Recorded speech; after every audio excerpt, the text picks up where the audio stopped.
You know, the world seems pretty upside down right now. But it looks like it's a hair past the second star on the right, which means it's time for another chapter of Peter Pan by J.M. Barrie. Are you guys ready? I can't hear you. I need to hear you go. That was pretty good, but I know you can do better than that. Ready? Nice! All right, let's do part 2. Hey, Lost Boys. Today I'm going to be reading chapter 12, but a lot has happened since I taught Wendy, Michael, and John how to fly and we left the nursery, so let me catch you up. Wendy, John, and Michael made it safely to Neverland, and they were met by the Lost Boys who welcomed Wendy as their new mother. They also met Tiger Lily and the other islanders, and after I helped save Tiger Lily from the pirates, we all came back to the home underground. But that's when tragedy struck. Wendy, John, Michael, and all the Lost Boys were taken. But how? Well, let's find out. Chapter 12. The children are carried off. The pirate attack had been a complete surprise, a sure proof that the unscrupulous Hook had conducted it improperly, for to surprise islanders fairly is beyond the wit of Peter Pan and the Lost Boys. By all the unwritten laws of warfare, it is always the islander who attacks, and with the willingness of him, he does it just before dawn, at which time he knows the courage of the pirates is to be at its lowest ebb. The pirates have in the meantime made a rude stockade on the summit of yonder undulating ground, at the foot of which a stream runs, for it is destruction to be too far from water. There they await the onslaught, and the inexperienced ones clutching their revolvers and treading on twigs, but the old hands sleeping tranquilly until just before the dawn. Through the long black night, the scouts wriggle, snake-like, among the grass without stirring a blade. The brushwood closes behind them as silently as sand into which a mole has divided. Not a sound is to be heard, save when they give vent to a wonderful imitation of the lonely call of the coyote. The cry is answered by other islanders, and some of them do it even better than the coyotes, who are not very good at it. So the chill hours wear on, and the long suspense is horribly trying to the pirates who have to live through it for the first time. But to the trained hand, those ghastly calls and still ghastlier silences are but an intimation of how the night is marching. That this was the usual procedure was so well known to Hook that in disregarding it, he cannot be excused on the plea of ignorance. The islanders, on their part, trusted implicitly to his honor, and their whole action of the night stands out in marked contrast to his. They left nothing undone that was consistent with the reputation of their tribe. With that alertness of the senses, which is at once the marvel and despair of the pirates, they knew that the pirates were on the island from the moment one of them trod on a dry stick, and in an incredibly short space of time, the coyotes' cries began. Every foot of ground between the spot where Hook had landed his forces and the home under the trees was stealthily examined by braves wearing their moccasins with the heels in front. They found only one hillock with a stream at its base, so that Hook had no choice. Here he must establish himself and wait for just before the dawn. Everything being thus mapped out with almost diabolical cunning, the main body of the islanders folded their blankets around them, and in the phlegmatic manner that is to them, the pearl of manhood squatted above the children's home, awaiting the cold moment when they should deal pale death. Here, dreaming, though wide awake, of the exquisite tortures to which they were to put him at break of day, those confiding islanders were found by the treacherous Hook, though it is certain that in the gray light he must have seen it. No thought of waiting to be attacked appears from first to last to have visited his subtle mind. He would not even hold off till the night was nearly spent. On he pounded, with no policy but to fall to. What could the bewildered scouts do, masters as they were of every warlike artifice save this one, but trot helplessly after him, exposing themselves fatally to view, while they gave pathetic utterance to the coyote cry. Around the brave Tiger Lily were a dozen of her stoutest warriors, and they suddenly saw the perfidious pirates bearing down upon them. Fell from their eyes than the film through which they had looked at victory. No more would they torture at the stake, For them, the happy hunting grounds was now. They knew it, but as their father's sons, they acquitted themselves. Even then, they had time to gather a phalanx that would have been hard to break had they risen quickly, but this they were forbidden to do by the traditions of their people. It is written that the noble people must never express surprise when in the presence of the pirates. Thus terrible as the sudden appearance of the pirates must have been to them, they remained stationary for a moment, not a muscle moving, as if the foe had come by invitation.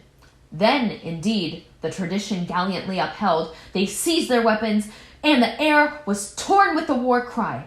But it was too late. It is no part of ours to describe what was a massacre rather than a fight. Thus perished many of the flower of the islanders. Not all unavenged did they die, for with Lean Wolf fell Alf Mason, to disturb the Spanish Main no more. And among others who bit the dust were Geo Scoury, Shas Turley, and the Alsatian Fogarty. Turley fell to the tomahawk of the terrible Panther, who ultimately cut a way through the pirates with Tiger Lily and a small remnant of the islanders. To what extent Hook is to blame for his tactics on this occasion is for the historian to decide. He had waited on the rising ground till the proper hour. He and his men would probably have been butchered, and in judging him, it is only fair to take this into account.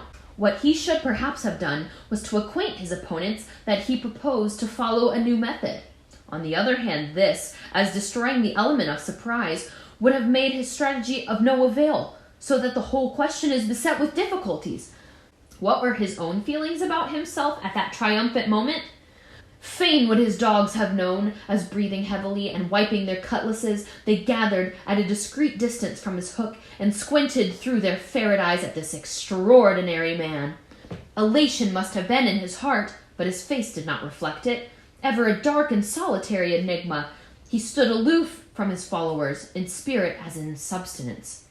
The night's work was not yet over, for it was not the islanders he had come to destroy. They were but bees to be smoked, so that he could get at the honey. It was Pan he wanted, Pan and Wendy and their band, but chiefly Pan. Peter was such a small boy that one tends to wonder at the man's hatred of him.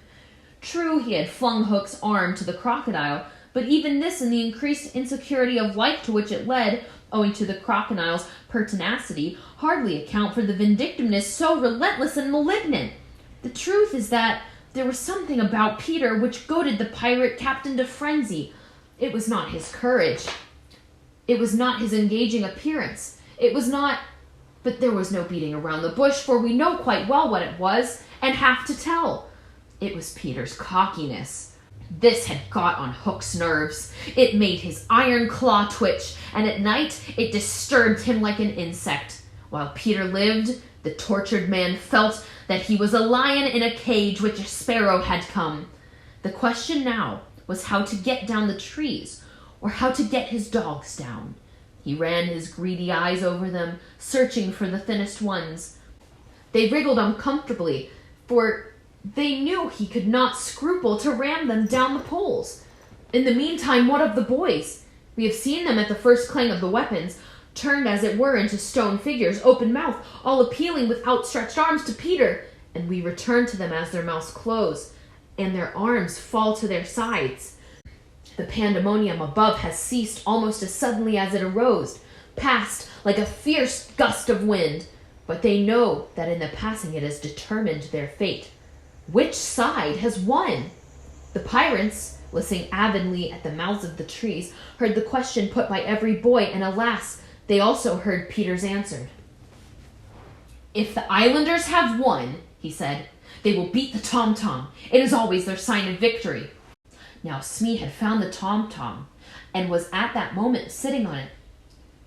You will never hear the tom-tom again, he muttered, but inaudibly, of course, for strict silence had been enjoined.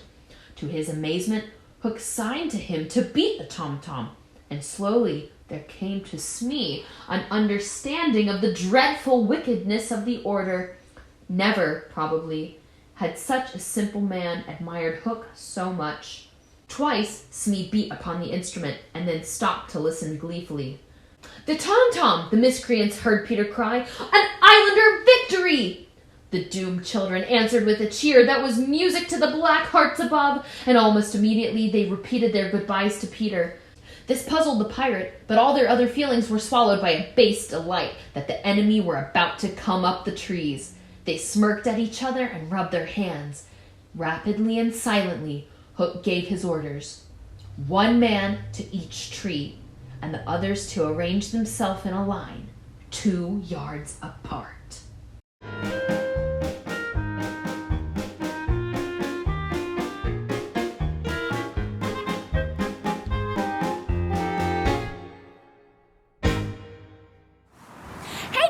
I hope you had fun learning part 1 last time. Now before we learn part 2, let's review, okay? So we went, I won't grow up, and then you went, I won't grow up. I don't want to go to school, and then you went, I don't want to go to school. Just to learn to be a parrot, and turn around, and then you went, just to learn to be a parrot, and turn around, and recite a silly rule, and recite a silly rule. Okay, so the next step after here is if growing up means it would be, so let's do that again.